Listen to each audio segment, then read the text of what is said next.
Tuhan, tunjukkan jalan-Mu. Ampuni aku Tuhan atas semua dosaku.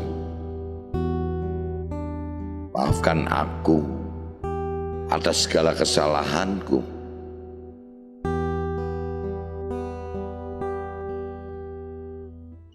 Diam, aku merasa tidak berdaya. Aku hanyalah manusia biasa yang tak sempurna. Jiwaku yang terlena, hidupku yang penuh dosa. Tuhan beri aku, Tuhan tunjukkan jalan-Mu. Ampuni aku Tuhan atas semua dosaku. Maafkan aku atas segala kesalahanku. Diam, aku merasa tidak berdaya. Aku hanyalah manusia biasa yang tak sempurna. Jiwaku yang terlena, hidupku yang penuh dosa. Tuhan, beri aku. Tuhan, tunjukkan jalan-Mu. Ampuni aku Tuhan atas semua dosaku. Maafkan aku atas segala kesalahanku.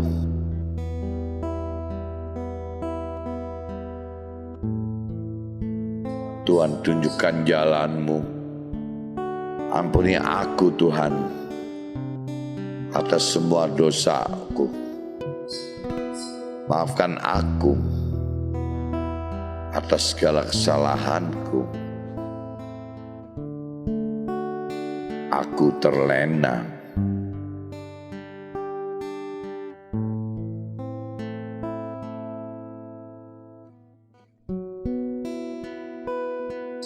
Jiwaku yang terlena, hidupku yang penuh dosa.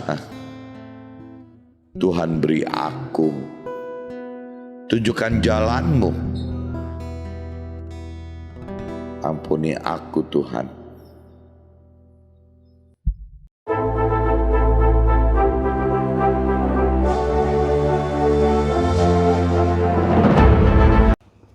Jumpa kembali di MDR Journal Inspiration of Life. Pagi ini saya mau coba sharingkan teman-teman dengan tema sukacita dan duka cita dari Tuhan akan hasilkan pertobatan dan kekekalan serta penyempurnaan. Jadi intinya teman-teman, sukacita dan duka cita itu relatif sekali teman-teman. Apabila sukacita dan duka cita itu hanya dikonversikan kepada jiwa kita, maksudnya dari sisi pikiran, perasaan, kehendak kita, dan parameternya adalah hal-hal duniawi, maka sukacita dan duka cita yang dari kita, yang kita dari jiwa kita, dan sukacita yang dari Tuhan itu akan berbeda teman. Umumnya akan bertolak belakang gitu. Hal-hal yang menyebabkan kita sukacita dari sisi duniawi, dari sisi pribadi kita, jiwa kita, dari pikiran, perasaan, kehendak kita, itu pada umumnya teman-teman menjadi hal yang menduka cita untuk dari sisi Tuhan, teman, dari pikiran, perasaan, kehendak Tuhan.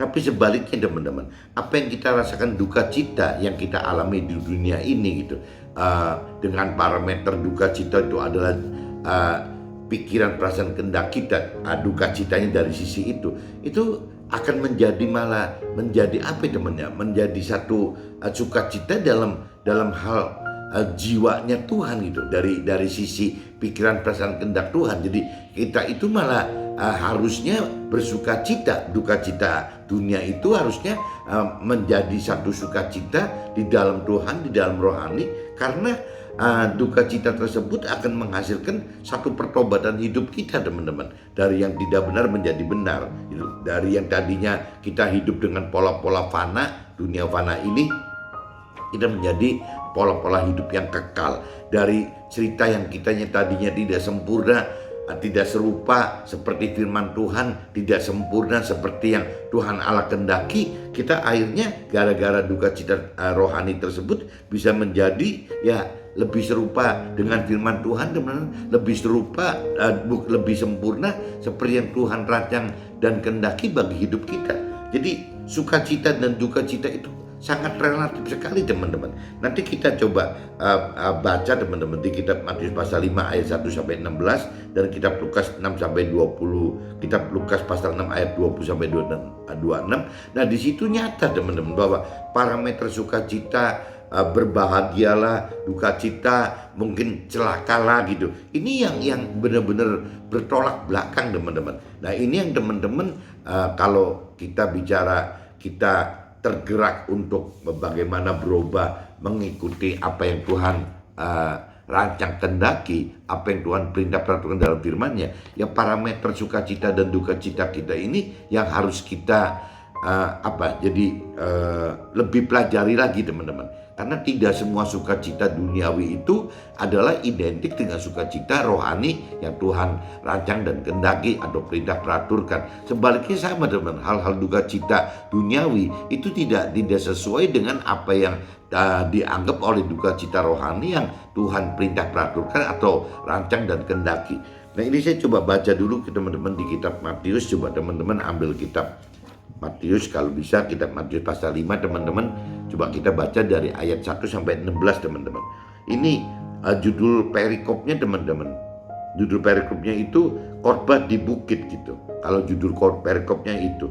Nah, di sini fokusnya itu akan bicara ucapan bahagia, teman-teman. Ucapan bahagia, berarti ucapan bahagia itu ya mesti ucapan yang berbau sukacita gitu. Tapi versinya versi rohani, teman-teman.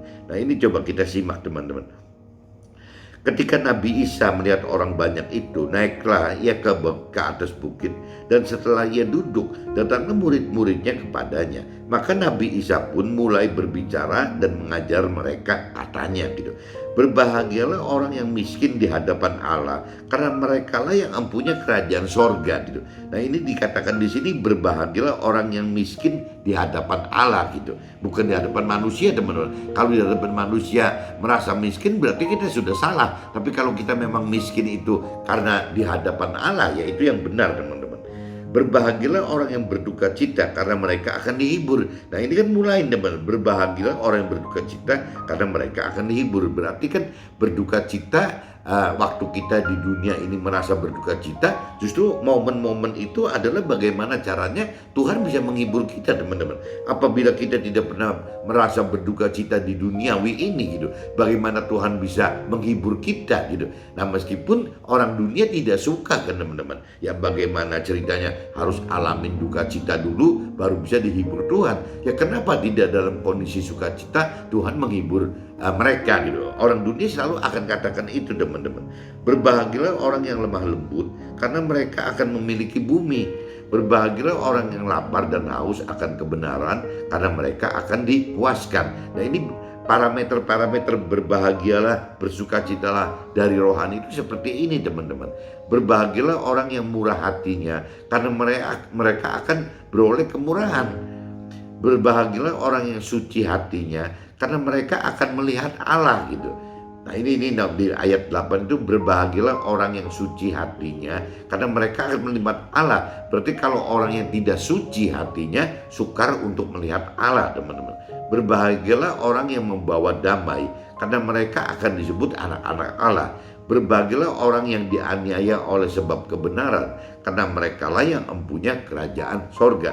Nah, ini di ayat 10 juga sama, teman-teman. Berbahagialah orang yang dianiaya oleh sebab kebenaran. Berarti di situ ya akan ada kalau kita tangkap lebih dalam gitu. Ya berarti waktu kita bicara bagaimana memberitakan tentang kebenaran Tuhan, teman-teman, itu ada konsekuensi ya akan dianiaya gitu.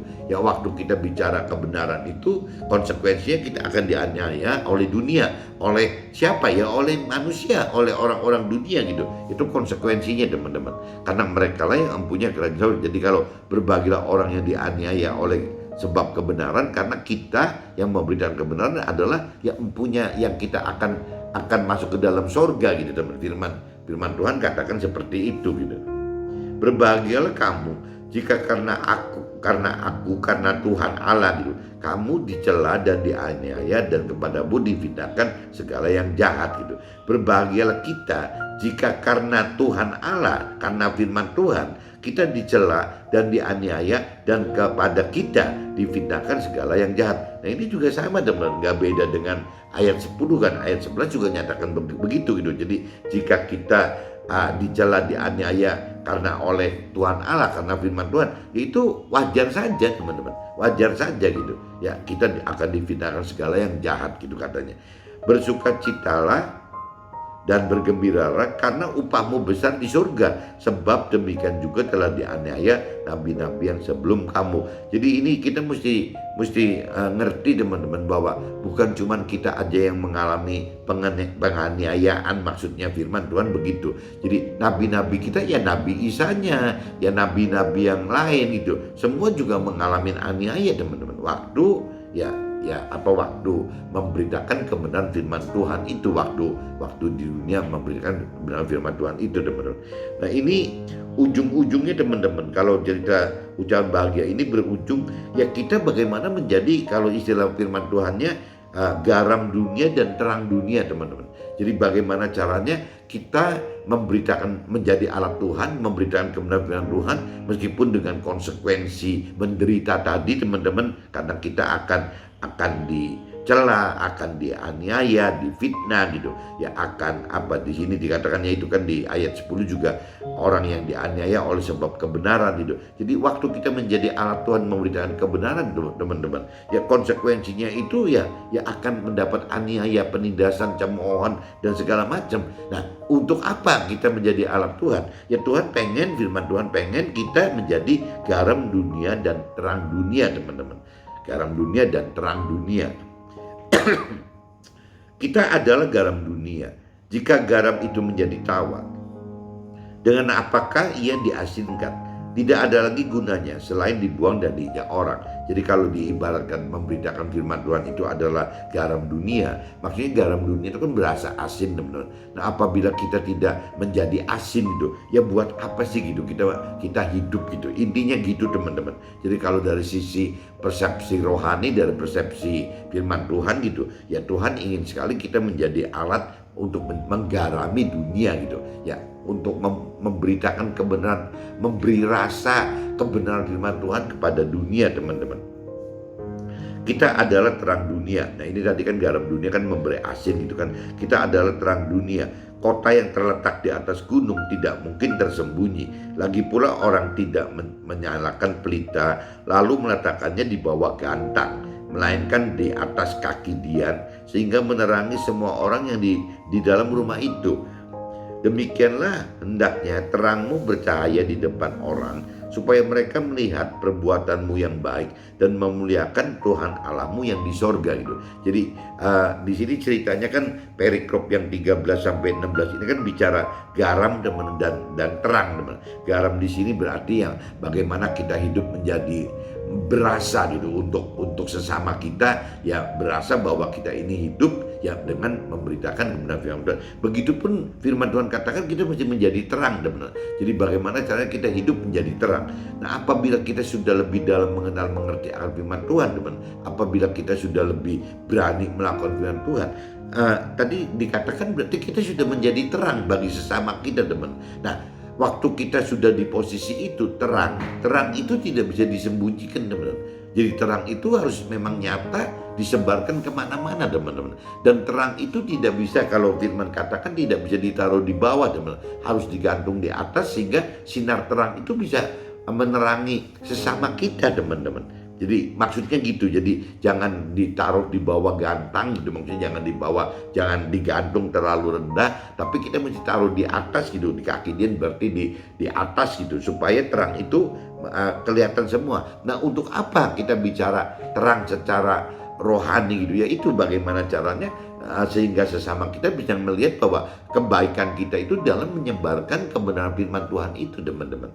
Jadi saya sudah bacakan di kitab Matius pasal 5 ayat 1-16 teman-teman. Nah isinya itu seperti tadi saya katakan ya, Di sini banyak sekali kata berbahagialah, bersukacitalah gitu, bergembiralah gitu. Tapi kuncinya kan terbalik dari visi antara duniawi dan rohani itu beda, teman-teman. Nah, ini teman-teman coba simak ya di kitab Matius yang tadi pasal 5 ayat 1 sampai 16 bunyi seperti ini. Nah, kalau kita cross check lagi dengan kitab Lukas, teman-teman. Kitab Lukas, teman-teman cari kitab Lukas pasal 6, teman-teman. Kitab Lukas pasal 6 ayatnya 20 sampai 26, teman-teman. Nah, ini juga sama, teman-teman. Intinya ucapan bahagia dan peringatan. Tapi di perikrupnya isinya ucapan bahagia dan peringatan.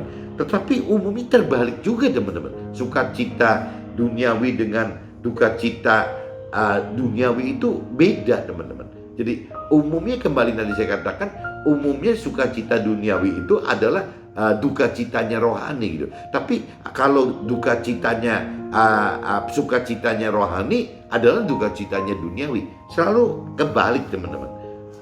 Lalu Nabi Isa memandang murid-muridnya dan berkata, berbahagialah hai kita yang miskin, karena kitalah yang mempunyai kerajaan Allah gitu. Tuh, jadi di sini aja kan orang udah nggak suka, teman-teman, yang dikatakan oleh Nabi Isa dan oleh firman Tuhan gitu. Berbahagialah hai kita yang miskin, karena kitalah yang mempunyai kerajaan Allah. Nah, terus masa sih miskin kok berbahagia gitu? Ya masa sih miskin yang punya surga gitu, kerajaan Allah gitu?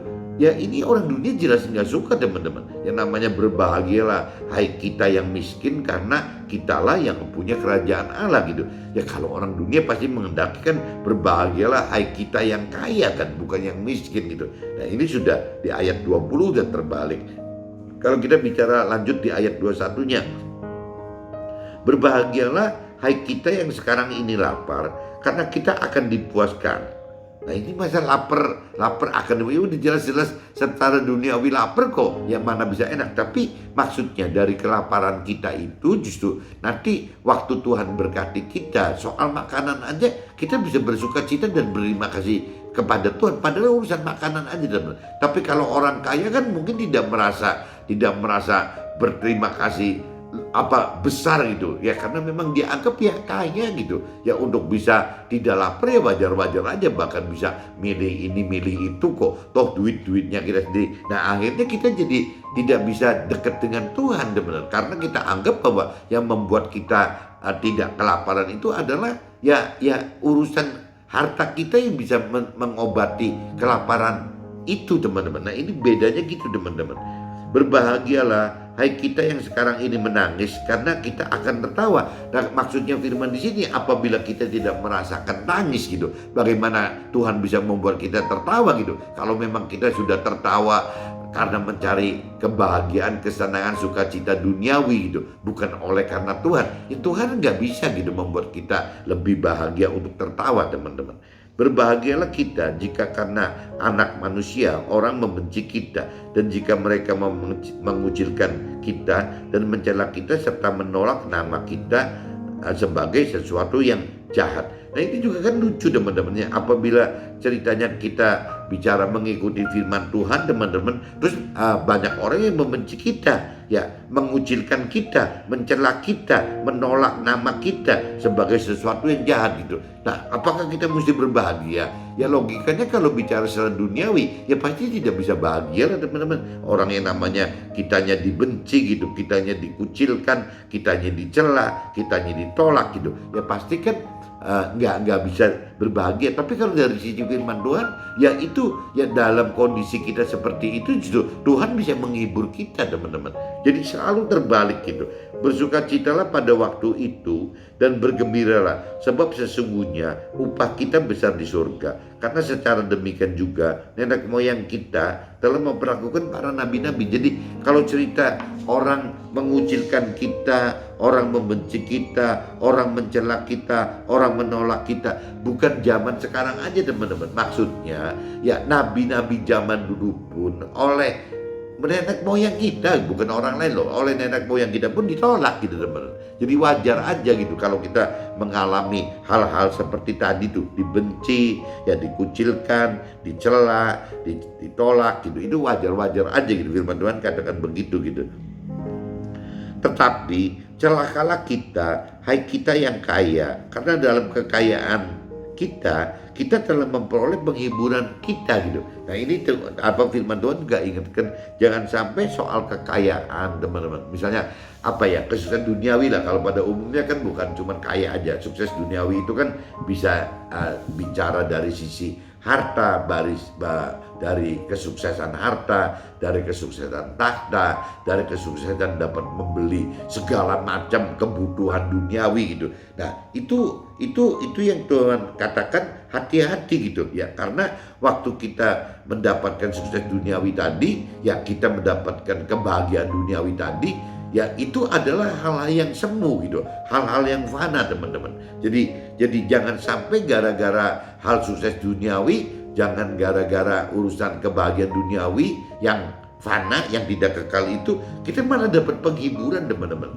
Ya, waktu kita mendapatkan harta kekayaan itu, sukses duniawi itu ya menjadi satu andalan kita gitu. Ya akhirnya ya itu menjadi penghiburan kita, sehingga kita tidak mencari penghiburan yang dalam arti yang sebenarnya teman-teman. Kalau penghiburan yang dari sisi rohani itu kan penghiburan yang apa ya, yang bukan targetnya itu di dunia ini, tapi penghiburan yang targetnya di akhirat nanti teman-teman. Jadi ini bedanya di situ teman-teman. Jadi bagaimana kalau dunia itu menghendaki sukses duniawi, bahagia duniawi, pemenuhan halal duniawi sekarang gitu di dalam dunia yang fana ini. Tapi kalau dari sisi versi Tuhannya, Tuhan menghendaki firman Tuhan menghendaki ya kita ini mendapatkan keselamatan akhirat, ya bagaimana kita mendapatkan damai sejahtera di dalam akhirat nanti gitu ya bersama Tuhan. Itu teman-teman. Kalau kita dengan parameter penghiburannya dunia, ya kita jadi tertinggal di dunia. Siapa yang menghibur kita di dunia ini? Ya iblis teman-teman. Itu pun juga tidak bisa kekal, ya dibatasin sampai umur 70-80 tahun atau mungkin maksimal 120 tahun gitu. Nah ini yang firman Tuhan maksud ingatkan itu, jangan sampai ya gara-gara kekayaan kita, jangan gara-gara karena harta kita, tahta kita, pemenuhan hal-hal duniawi kita bisa penuhi semua, akhirnya itu semua menjadi penghiburan kita, sehingga kita tidak mencari kerajaan Allah teman-teman. Kita tidak mencari keselamatan akhirat yang kekal tadi. Ini kan bahaya sekali teman-teman, kalau kita mendapatkan kekayaan tapi dengan cara yang maksudnya dengan pola pikir yang tidak benar teman-teman. Itu malah menjadi jadi jerat teman-teman, jadi perangkap kita untuk tidak bisa masuk ke dalam keselamatan akhirat yang Tuhan rancang dan kehendaki teman-teman. Celakalah kita yang sekarang ini kenyang, karena kita akan lapar. Celakalah kita yang sekarang ini tertawa, karena kita akan berduka cita dan menangis. Nah ini jadi penghiburan itu kan mungkin diuraikannya begitu teman-teman. Jadi celaka kita yang sekarang ini kenyang, karena ya tadi kan jangan sampai karena kaya kita kenyang, ya ujung-ujungnya karena kita akan lapar. Akan lapar apa? Ya lapar kebenaran yang Tuhan maksud tadi teman-teman. Kita akan karena apa? Karena kita udah keburu kenyang menikmati hal-hal duniawi tadi, tapi kita akan mendapat kelaparan dalam hal rohani gitu. Begitupun juga ya dalam hal yang tadi kan yang tertawa gitu, karena kita akan berduka cita dan menangis. Kenapa ya? Karena kita akan kalau tidak mendapatkan keselamatan akhirat teman-teman, ya kita kan akan masuk neraka teman-teman. Nah waktu masuk neraka itu bagaimana kita bisa tertawa gitu ya? Pasti kan nggak bisa gitu ya. Di dalam akhirat itu ya, apabila kita masuk ke dalam neraka ya kita pasti akan berduka cita dan menangis teman-teman. Celakalah kita jika semua orang memuji kita, karena secara demikian juga nenek moyang kita telah memerlukan nabi-nabi palsu. Nah ini kembali lagi diingatkan. Jadi apabila kita tidak hidup sesuai dengan firman Tuhan, tidak serupa dengan firman Tuhan, tidak dengan target hidup bagaimana hidup sempurna yang Tuhan kehendaki bagi kita, ya selalu firman Tuhan ingatkan bahwa dari sananya, dari zaman nenek moyang kita pun sudah seperti itu teman-teman. Jadi kita jangan sampai meniru nenek moyang kita, intinya gitu teman ya. Kita harus berubah dengan ya kembali berubah gitu, bagaimana pola pikir, pola hidup kita, karakter itu berubah dari yang sekarang menjadi yang sekarang duniawi menjadi rohani, teman. Yang sekarang seperti ulat gitu kan, ada yang umpamaan gitu. Nah, kita mesti menjadi seperti kupu-kupu, teman. Ya otomatis kita butuh masa masa transisi ya, untuk transformasi, untuk berubah. Ya kalau dari cerita ulat menjadi kupu-kupu kan berarti kan ada proses metamorfosa, teman. Proses bagaimana si ulat ini harus menjadi kepompong dulu baru berujung menjadi kupu-kupu gitu. Dari yang tadinya ulat makan daun gitu kan, berpuasa dulu menjadi kepompong sampai akhirnya menjadi kupu-kupu yang makannya madu gitu dari bunga. Dari yang tadinya ulat itu merusak daun, teman-teman, ya menjadi kepompong. Nah, ujungnya menjadi kupu-kupu yang membuahi ya semua pohon-pohon dan bunga itu, teman-teman. Jadi berfungsi gitu. Nah, ini dari yang tadinya ulat yang menjijikkan gitu, ya bertransformasi menjadi kepompong dan berujung menjadi kupu-kupu yang indah yang bisa dinikmati oleh. Nah, Tuhan itu pengen kita seperti itu, teman-teman. Bagaimana bertransformasi jadi dari ulat, ya oke, kita mengalami kepompong dulu dalam arti kata proses rohani dulu, dan nanti ujungnya itu menjadi kupu-kupu, teman-teman. Tuhan pengen seperti itu, teman-teman. Nah, ini saya sudah bacakan kitab Matius pasal 5 ayat 1 sampai 16, dan saya sudah bacakan kitab Lukas pasal 6 ayat 26, teman-teman. Saya coba masuk ke dalam draft saya, teman-teman. Kalau dalam draft saya, kriteria sukacita atau sukacita yang ukurannya adalah kebahagiaan secara jiwa kita yang duniawi akan berbeda dengan jiwa Tuhan yang lebih rohani. Jadi kriteria bahagia menurut dunia, menurut kita, tidak akan dapat disamakan dengan bahagia menurut rohani, menurut versi Tuhan gitu. Begitupun kriteria bahagia menurut rohani tidak akan dapat disamakan dengan bahagia menurut dunia gitu. Jadi memang terbalik tadi, teman-teman, karena pada prinsipnya target hidup gitu yang Tuhan kendaki dengan manusia kendaki, manusia dunia kendaki, itu dari awalnya juga sudah beda, teman-teman. Ya, bahwa kalau manusia itu menghendaki bagaimana target itu adalah target sukses duniawi, bahagia duniawi, ya pemenuhan semua hal-hal duniawi gitu. Itu targetnya orang dunia, targetnya manusia pada umumnya begitu, teman-teman. Tapi kalau target Tuhan kan beda. Target Tuhan adalah bagaimana justru hidup di dunia ini yang fana ini menjadi proses supaya kita bisa hidup dengan target mendapatkan keselamatan akhirat, ya di akhirat yang kekal. Bagaimana bisa masuk ke dalam surga gitu, ya bagaimana bisa mendapatkan damai sejahtera bersama Tuhan di dalam surga, bagaimana bisa hidup bersama Tuhan di dalam surga. Jadi targetnya udah beda, teman-teman. Target awalnya aja sudah beda gitu. Manusia menghendaki targetnya di dunia ini, sedangkan Tuhan menghendaki targetnya itu di akhirat nanti, teman-teman, di dalam surga gitu. Nah, bahkan Tuhan jadikan dunia ini adalah tempat proses, tempat menggodok kita, ya apakah kita akan masuk ke dalam surga atau ke dalam neraka. Karena surga dan neraka adalah dua-duanya akhirat, dan pasti ya manusia pasti ke situ, teman-teman. Ya, bukan tidak pasti gitu. Manusia itu pasti akan meninggalkan dunia kita pada umur 70, 80 atau 120 tahun dan akan mulai masuk ke dalam alam kekal di akhirat nanti setelah kita meninggal dunia, ya pada umur 70, 80 sampai 120 tahun ini, teman-teman. Masuk ke dalam alam akhirat, di mana di alam akhirat itu ya pilihan masuk surga atau neraka itu adanya waktu hidup kita di dunia sekarang ini, teman-teman. Kalau kita kita bisa hidup sesuai serupa dengan firman Tuhan dan kita targetkan sesempurna yang Tuhan kehendaki gitu, rancang dan kehendaki, ya kita pasti masuk surga, teman-teman. Nah, tinggal mungkin kalau lebih dalam pengenalan akan akhirat itu ya firman ingatkan bahwa apabila kita melakukan firman Tuhan, teman, ya kita masuk ke dalam surga. Tapi apabila kita mengajarkan firman Tuhan itu, ya kita bukan cuma sekedar masuk surga menjadi warga surga, tapi kita menjadi timnya Tuhan, keluarganya Tuhan, keluarga di kerajaannya Tuhan gitu, ya untuk bisa memerintah warga-warga surga ini, teman-teman. Tapi kalau kita tidak melakukan firman Tuhan, ya kita akan masuk konsekuensinya masuk neraka, teman-teman. Nah, ini yang teman-teman mesti hati-hati di situ, teman-teman. Jadi saya jelasin sekali lagi bahwa kriteria sukacita dan duka cita itu ukurannya beda teman-teman bagi dunia dan rohani.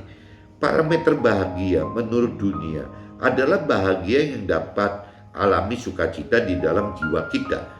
Jadi parameter bahagia menurut dunia adalah bahagia yang dapat alami sukacita di dalam jiwa kita, dalam pikiran dan perasaan, serta terpenuhinya kehendak di hati kita gitu. Yang orientasinya ya pasti halal duniawi teman-teman. Orientasinya halal duniawi, ya sukses duniawi dalam bentuk harta, tahta, pemenuhan halal dunia, dan juga kebahagiaan dunia walau semu dan sesaat teman-teman. Nah ini kalau dalam ukuran Tuhan semu dan sesaat ini kan relatif sekali teman-teman. Kalau kita bicara orang dunia mungkin beranggapan kalau kita meninggal pada usia 70-80, apakah itu juga sudah dianggap lama teman-teman bagi orang-orang dunia gitu.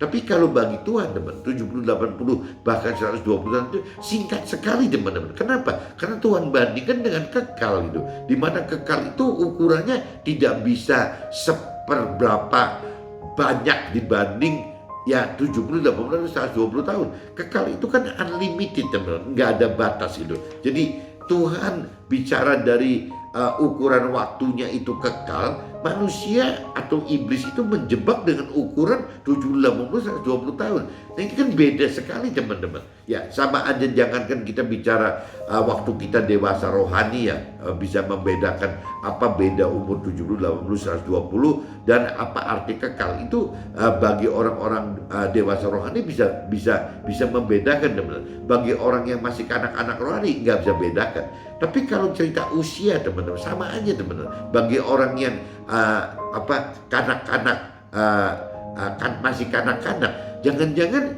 yang namanya kematian 70-80 tahun itu nggak pernah kebayang teman-teman. Tapi kalau bicara orang yang mestinya lebih tua gitu, lebih dewasa fisik gitu, ya kalau anak-anak secara masih anak-anak secara fisik kan juga dia nggak bisa berpikir seperti orang tuanya teman-teman, bahwa ada firman katakan umur 70-80 tahun itu meninggal gitu. Dia nggak tahu. Orang tuanya yang tidak dewasa rohani juga tidak sadar akan itu kok. Tapi kalau cerita tahu, ya tahu. Orang tuanya pasti tahu itu bahwa ada firman Tuhan yang katakan seperti itu. Karena orang dunia dan orang keyakinan itu majority orang yang beragama dan tahu akan firman teman-teman. Jadi ya cuman bedanya masyarakat dewasa rohani aja yang beda gitu. Nah ini kalau cerita orang yang kanak-kanak fisik maupun dewasa fisik gitu, ya itu aja sudah beda. Kalau anak-anak, kanak-kanak mungkin tidak pernah mikir sedewasa orang-orang dunia secara fisik juga gitu teman. Ya sama aja, misalnya kalau udah tahu lagi batuk ya mentanya es, tapi kalau udah tua kan bisa tahu diri teman-teman. Ya kalau misalnya lagi pusing ya mestinya makan obat gitu. Kalau kita misalnya terlalu capek di perjalanan ya mestinya minum air yang banyak gitu kan. Kalau orang-orang yang sudah dewasa fisik kan ngerti itu teman-teman. Tapi kalau kanak-kanak fisik kan nggak tahu. Nah urusan dewasa rohani dan kanak-kanak rohani juga sama teman-teman. Jadi kembali lagi tergantung dari pengenalan, kedalaman pengenalan, kedalaman kemampuan pengertian akan firman Tuhan juga keberanian melakukan firman Tuhan. Orang yang sudah dewasa rohani akan tahu teman-teman bahwa yang namanya di dalam manusia itu ada 3 unsur, ada tubuh, jiwa, dan roh. Ya di dalam roh itu di dalam roh kita itu adalah tempat yang bait Tuhan berupa bentuknya. Roh Tuhan ada di dalam kita gitu, di dalam roh kita. Nah roh Tuhan itu adalah sebagai penguat gitu, ada kuasa untuk memberi kemampuan mengerti firman Tuhan, yang bisa memberi kemampuan melakukan firman Tuhan. Itu kalau dewasa rohani akan tahu itu teman. Tapi kalau anak-anak rohani ya tidak tahu gitu. Nah ini jadi saya ingetin lagi bahwa ya hati-hati, kita tidak cuma cukup parameter hidup itu adalah dengan harta, tahta, pemenuhan hal duniawi dan kebahagiaan duniawi yang Tuhan katakan, firman Tuhan katakan itu semu teman, dan sementara saja gitu. Parameter bahagia menurut rohani adalah bahagia karena dapat melakukan perintah dan peraturan Tuhan. Nah ini beda nih teman. Jadi parameter bahagia menurut rohani adalah bahagia karena dapat melakukan perintah dan peraturan Tuhan gitu. Jadi melakukan perintah dan peraturan Tuhan, menjadi alat Tuhan gitu, yang dapat memberitakan kebenaran firman Tuhan kepada sesama, agar mereka sesama kita itu dapatkan keselamatan akhirat di surga. Nah, kalau cerita parameter bahagia menurut rohani itu adalah parameternya ini, teman-teman. Bukan parameternya bagaimana untuk ego kita sendiri di dunia ini, tapi parameter kebahagiaan rohani itu adalah bagaimana kita bisa melakukan firman Tuhan supaya kita bisa mendapatkan keselamatan akhirat, tapi juga bagaimana kita bisa mengajarkan gitu, atau memberitakan kebenaran firman Tuhan kepada sesama kita, untuk mereka sesama kita juga mendapatkan keselamatan. Itu targetnya itu, teman-teman. Jadi bagaimana kita melakukan firman Tuhan supaya kita menjadi warga sorga gitu. Bagaimana kita mengajarkan atau memberitakan firman Tuhan untuk bisa menjadi keluarganya Tuhan di dalam kerajaan sorga itu, untuk mengatur gitu, memerintah warga-warga sorga itu, teman-teman. Jadi itu kebahagiaan rohani seperti itu gitu. Dalam kitab Lukas pasal 6 ayat 24 gitu. Dalam kitab Lukas pasal 6 ayat 24. Tetapi celakalah kamu, hai kamu yang kaya, karena dalam kekayaanmu kamu telah memperoleh penghiburanmu. Nah, ini tadi dikatakan kan, hati-hati teman-teman. Di kitab Lukas pasal 6 ayat 24 itu mengingatkan seperti itu.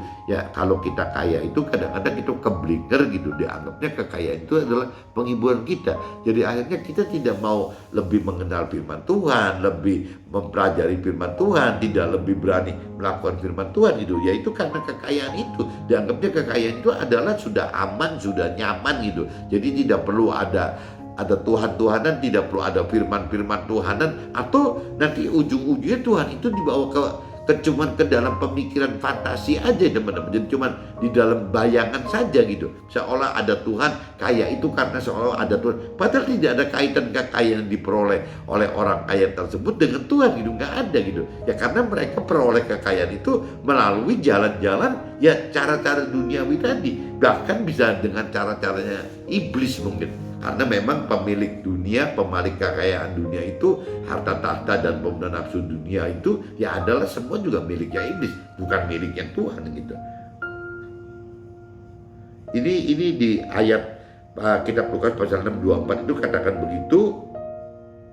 Dalam pengertian Tuhan, kekayaan yang dianggap orang dunia adalah berkat yang seharusnya membawa sukacita dunia gitu, tetapi malah akan datangkan duka cita rohani ya, karena kekayaan menjadi ikatan atau belenggu penghalang dapatkan keselamatan akhirat. Itu karena lewat kekayaan itu si manusia beranggapan sudah aman, teman-teman, karena apa-apa sudah ada harta gitu ya. Istilahnya kita minta referensi, misalnya kena sakit COVID aja, teman ya akan merasa begitu gitu. Orang kaya itu merasa bahwa dia punya uang, mau masuk rumah sakit juga gampang, beli obat berapa miliar juga gampang gitu ya. Tapi kan kembali lagi, teman-teman, kalau memang apakah harta itu bisa menjamin bahwa tidak dalam kondisi meninggal gitu ya. Bisa aja kalau cerita kekayaan itu, orang yang begitu kaya juga banyak yang meninggal karena COVID juga. Jadi memang dia tidak bisa kekayaan itu menjamin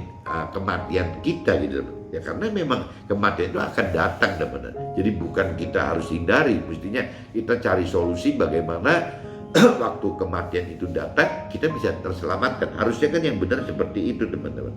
Seharusnya membawa sukacita dunia, tetapi malah akan datangkan duka cita rohani, karena kekayaan menjadi ikatan belenggu penghalang dapatkan keselamatan akhirat. Ini teman-teman yang mesti ingat ini, teman-teman. Pada umumnya sukacita dunia adalah duka cita rohani, dan sukacita rohani adalah duka cita dunia. Ini teman-teman bacanya pelan-pelan nih. Pada umumnya sukacita dunia, berarti sekarang nih, adalah duka cita rohani untuk nanti, teman-teman. Dan sukacita rohani untuk yang nanti adalah duka cita dunia yang untuk sekarang. Jadi kebalik, teman-teman. Karena Tuhan tidak ciptakan dunia sebagai target kehidupan kekal itu. Tetapi dunia Tuhan hanya jadikan tempat proses karakter hidup kita dari karakter duniawi menjadi karakter rohani gitu. Jadi proses kita mendapatkan kebenaran hidup itu justru adanya di dunia ini, teman-teman. Waktu kita sudah meninggal di dalam akhirat, kita sudah tidak dapat mengadakan perubahan apa-apa teman-teman, karena di sana sudah kekal gitu. Nah, sukacita dan duka cita yang dari Tuhan akan menghasilkan perubahan hidup kita dan mengalami pertobatan hidup dari pola hidup fana menjadi hidup yang kekal gitu, agar jadi serupa firman Tuhan dan sempurna seperti yang Tuhan rancang dan kehendaki untuk kita sebagai manusia teman-teman. Jadi kuncinya ya kembali lagi teman-teman, sukacita dan duka cita dari Tuhan ya itu ya berbeda teman-teman, parameternya berbeda. Dan kalau yang benar itu adalah sukacita dan duka cita yang dari Tuhan itu adalah ujungnya teman-teman ya harus menghasilkan pertobatan tadi, ya harus berorientasi pada kekekalan gitu, ya harus bisa ya menjadikan penyempurnaan yang tadinya kita baik menjadi benar gitu teman-teman, yang tadinya udah benar menjadi harus sempurna gitu, harus ada perbaikan ke arah situ teman-teman. Jadi mudah-mudahan dengan saya coba sharingkan pagi ini masalah sukacita dan duka cita ini teman-teman bisa tangkap maknanya bahwa ya bedanya di situ teman-teman. Jadi kembali lagi teman-teman yang merasa apa ya, kalau memang percaya Tuhan teman-teman, kita juga mengasihi Tuhan, ya firman Tuhan katakan kan kita harus melakukan firman Tuhan teman-teman, bukan cuma sekedar percaya Tuhan hanya di pikiran perasaan kehendak kita aja, mengasihi Tuhan ya hanya di pikiran perasaan kehendak kita saja. Nah Tuhan katakan apabila kita benar percaya Tuhan, apabila kita mengasihi Tuhan, ya kita harus melakukan firman Tuhan teman-teman. Nah contohnya hari ini ya kalau kita bicara firman Tuhan katakan bahwa apabila kita memang percaya Tuhan dan mengasihi Tuhan, ya kita harus melakukan firman Tuhan ya dalam hal contohnya sukacita dan duka cita yang berbeda ini teman-teman. Jadi kita harus berani teman-teman melakukan firman Tuhan dalam kondisi untuk mendapatkan sukacita rohani gitu. Ya kita harus mengalami ya duka cita di dalam dunia ini teman-teman. Ya yang tadi kan ada yang cerita kita bisa dikucilkan gitu teman-teman. Nah ini kan ini kalau kita baca di kitab Lukas pasal 6 ayat 22 itu teman-teman, itu konsekuensi waktu kita melakukan firman Tuhan teman-teman. Di sini dikatakan berbahagialah kita jika karena firman Tuhan, kita melakukan firman Tuhan, ya orang membenci kita teman-teman. Nah ini kan konyol sekali teman-teman. Ya kalau kita simak di ayat 22 ini kan konyol sekali gitu. Jadi berbahagialah kita jika karena kita melakukan firman Tuhan gitu, orang membenci kita. Bahkan mereka mengucilkan kita. Bahkan mencela kita. Bahkan menolak nama kita sebagai sesuatu yang jahat. Coba teman-teman bayangin, melakukan firman Tuhan itu konsekuensinya begini teman-teman. Ya, apakah teman-teman mau gitu tetap percaya Tuhan itu? Apa teman-teman mau tetap mengasihi Tuhan dengan cara ya melakukan firman Tuhan? Padahal konsekuensi firman Tuhan, ya firman Tuhan yang katakan, Tuhan yang katakan kita akan alami seperti itu teman-teman. Jadi kembali lagi, melakukan firman Tuhan itu tidak mudah teman-teman. Apalagi kalau dikaitkan dengan sukacita dan duka cita. Ya apalagi kalau teman-teman menghendaki melakukan firman Tuhan, tapi sekaligus juga bisa mendapatkan sukacita duniawi, itu nggak masuk akal teman-teman. Jadi apabila kita melakukan firman Tuhan, konsekuensinya kita akan mendapatkan duka cita secara duniawi teman-teman. Meskipun Tuhan katakan ya dalam duka cita duniawi itu karena kita melakukan firman Tuhan, kita itu sebenarnya akan mendapatkan sukacita rohani yang dari Tuhan gitu. Ya itu ada satu kalau firman lain katakan ada sesuatu kepuasan yang sempurna teman-teman. Ada satu kepuasan, ada satu kebahagiaan yang sempurna. Nah ini yang sulit sekali dijelaskan secara kepada khalayak dunia gitu. Susah sekali teman-teman. Karena itu adanya cuma di perasaan kita saja teman-teman. Ada rasa kepuasan sempurna, ada kebahagiaan semua di dalam hati kita saja. Nah kita tidak bisa jelaskan seperti itu. Bahkan kalau tokoh-tokoh pelaku firman zaman dulu teman-teman sampai lebih rela loh, sampai kehilangan keluarganya di penjara atau meninggal dibunuh karena karena dihukum gitu ya, dengan cara dibunuh, diadukan dengan binatang buas gitu. Itu tapi mereka berani gitu menghadapi itu, berani teman-teman. Nah kita sekarang kan mungkin udah bukan zamannya barbar zaman dulu teman-teman. Yang kita hadapi sekarang itu adalah banyaknya kematiannya bukan kematian fisik teman-teman, tapi kematian daging kita teman, kematian hawa nafsu kita gitu. Yang sekarang kita alami kan seperti itu teman-teman. Dan ternyata kematian fisik dibanding dengan kematian hawa nafsu kita, ternyata kematian hawa nafsu kita juga tidak mudah teman-teman. Ya untuk bisa mematikan hawa nafsu kita gitu, hal-hal duniawi kita, ternyata juga tidak mudah teman-teman. Ya tidak seperti yang dibayangkan. Waduh, zaman sekarang mudah kok matiin daripada zaman dulu misalnya mati secara fisik, sekarang mati secara daging, secara hawa nafsu mestinya lebih mudah. Ya memang teorinya kalau kita bicara menghadapi kenyataan ketakutannya, ya saya nggak ngerti apakah ukurannya mati secara fisik itu lebih mengerikan daripada mati secara nafsu duniawi kita gitu. Cuma yang jelas kalau bicara nafsu duniawi kita itu ya nggak mudah tuh teman-teman. Banyak orang-orang yang sudah yang tadi dikatakan di firman yang tadi dikatakan di Lukas pasal 6 ayat 24 teman-teman, bahwa celakalah, kan di situ kan dikatakan celakalah gitu kita gitu. Di sini dikatakan kitab Lukas pasal 6 ayat 24, tetapi celakalah kita, hai kita yang kaya, karena dalam kekayaan kita telah memperoleh penghiburan kita gitu. Nah ini kan firman juga udah ingetin itu teman-teman. Di firman di kitab Lukas pasal 6 ayat 24 itu justru kekayaan itu dianggapnya sebagai penghiburan gitu. Nah akhirnya orang tidak mencari Tuhan lagi teman-teman. Orang pikir ya dengan kekayaan ini sudah menjadi hiburan sendiri gitu. Ya ngapain mesti cari Tuhan gitu. Nah kekayaan ini menjadi penghiburan apabila gitu teman-teman. Jadi jadi merasa aman karena sudah punya kekayaan, merasa nyaman karena sudah punya kekayaan, merasa tidak perlu mengenal Tuhan gitu. Kenapa mesti mengenal Tuhan? Toh saya sudah cukup semua gitu. Nah ini yang firman di kitab Lukas pasal 6:24 itu kan mengingatkan seperti itu teman-teman. Jangan sampai kita gara-gara kekayaan kita itu malah kita jadi tidak mau lebih mengenal pribadi Tuhan dan firman Tuhan. Kita tidak mau lebih merenungi pengertian akan Tuhan pribadinya dan juga firman Tuhan. Kita juga tidak mau belajar lebih berani untuk melakukan firman Tuhan. Kaitannya gitu semua teman-teman. Kenapa? Ya kunci balik lagi itu firman katakan bahwa karena kekayaan itu bisa menjadi belenggu, menjadi jerat, menjadi perangkap bagi hidup kita untuk tidak move on gitu teman-teman, untuk tidak berpikir bahwa dunia ini adalah satu tempat yang sifatnya sementara dan menumpang saja gitu ya. Dunia ini adalah bukan tempat akhirnya, tujuan akhir hidup kita gitu. Nah firman Tuhan ingatkan bahwa tujuan akhir kita sampai di kekekalan itu adalah bukan dunia ini tapi adanya di akhirat teman-teman.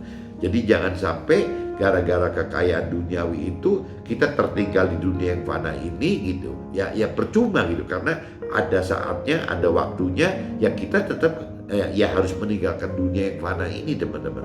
Nah ujungnya dunia yang fana ini cuma dua teman-teman, masuk ke dalam akhirat dengan posisi surga atau neraka. Cuman itu aja teman, gak ada pilihan lain gitu.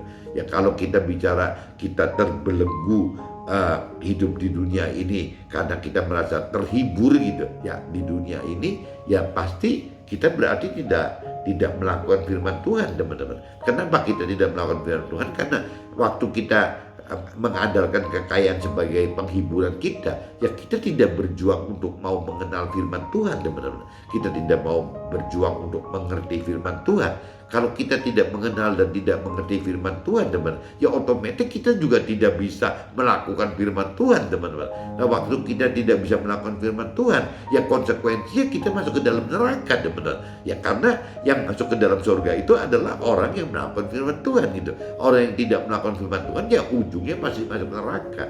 Nah justru Tuhan malah ingetin lagi, kalaupun kita melakukan firman Tuhan masuk ke dalam surga, ya kita kembali lagi dalam surga itu ada dua kelompok lagi teman-teman ya.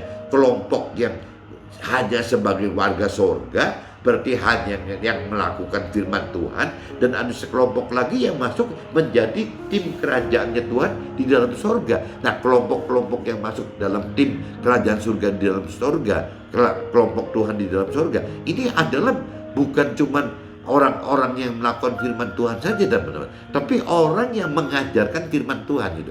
Orang yang mengajarkan firman Tuhan itu akan masuk ke dalam timnya Tuhan di dalam kerajaan surga untuk mengatur warga-warga surga tersebut.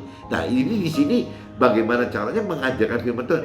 Ada orang yang bertalenta mengajarkan firman Tuhan menjadi mentor rohani, bagaimana mengajarkan teori-teori rohani gitu. Sebagai dasar dasar orang beriman itu harus punya firman dan benar. Kalau tanpa ada mentor rohani, tanpa ada rohaniawi, tanpa ada agama, kita tidak mengenal akan firman Tuhan teman-teman.